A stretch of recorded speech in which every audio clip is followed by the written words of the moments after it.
Well, hidden oddities of the rainforest. A shark that's not actually a shark. Over 300 carvings on one of the most iconic landmarks in any Disney park. And one of the most inspiring animal encounters you'll ever see. For this special back-to-back series, we are going back to the most magical place on Earth to celebrate the planet's natural beauty and what is my unbiased opinion, the Walt Disney World Resort's most awe-inspiring park. When it comes to Disney's Animal Kingdom, you're probably familiar with the floating mountains of Pandora, arguably the most amazing man-made African adventure at Kilimanjaro Safaris. But we're going to turn our focus on not just one, but two of what I call Disney's most underappreciated attractions and animals. Before we put on those magic bands and these bad boys, if you are new, I would appreciate it if you just lightly tapped that subscribe button to officially join our tour group. Or even better, press the join button to become a channel member that gets you early access to videos and allows you to vote on what exhibit we see next. So I'm gonna let you in on a little secret that honestly only Disney adults care about. But until a couple of years ago, I was a little skeptical if Disney really lived up to my family's hype, and I wanted to check out the place for myself before next week's vacation. I had never been to any other Disney park, never been on property, but as soon as I saw this, I texted every Disney fan I knew and told them, yeah, they were right. You really can feel this sense of magic. Now I love it so much, I even have my own set of rules. If we go to Animal Kingdom in the morning, I have to stop at Joffrey's Coffee. If it's in the afternoon, definitely have to make a stop at the Rainforest Cafe for the jungle ambience, the fish, and if you go with my pal Johnny, well, if you go really anywhere with him, he'll always make things fun and interesting. And also, the restaurant acts as one of the gates to get into the park. What's not a secret is a Disney trip can be more work than actual vacation. So I'm pretty sure that Animal Kingdom's first exhibit was designed to take some of the stress away. Thanks to the lush tropical environment, cascading waterfalls, and natural-looking habitats that blend together, the Oasis exhibit is a tranquil transition away from the outside world. And at only 1.5 acres, it's the smallest major realm in the entire park, but also one of the most effective. Although, from experience, most people just skim through this area, and I get it, Kilimanjaro fills up fast. But the Oasis is usually where you can find Pocahontas with Miko, and sometimes Divine, a woman adorned in vines and a lot of other foliage that blooms during Earth Week every April. For as tall as she is not easy to find.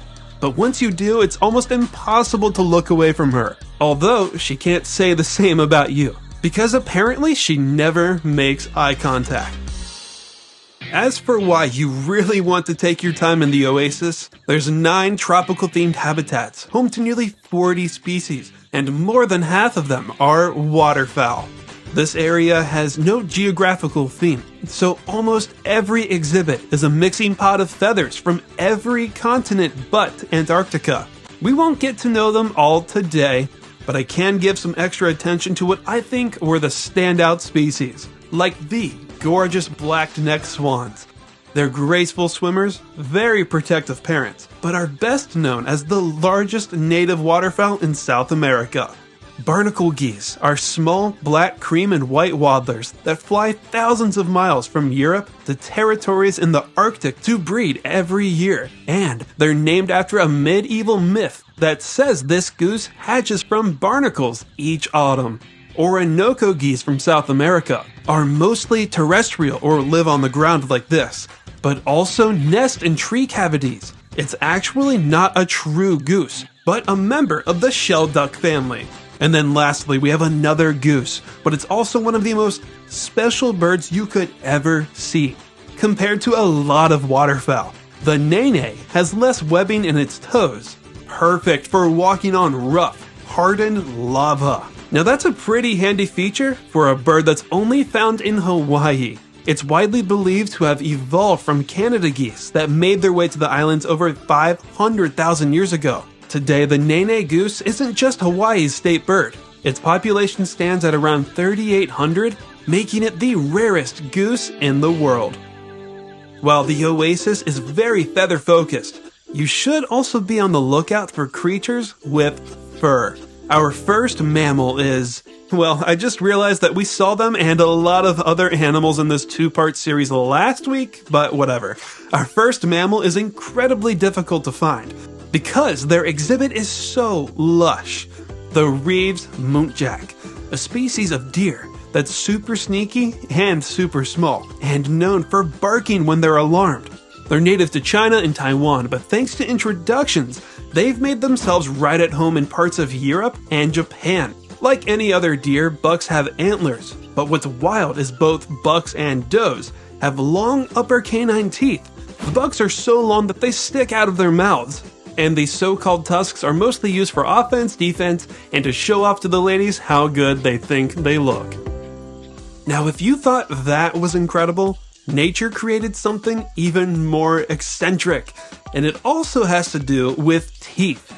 The babirusa is a species of pig from small islands in Southeast Asia.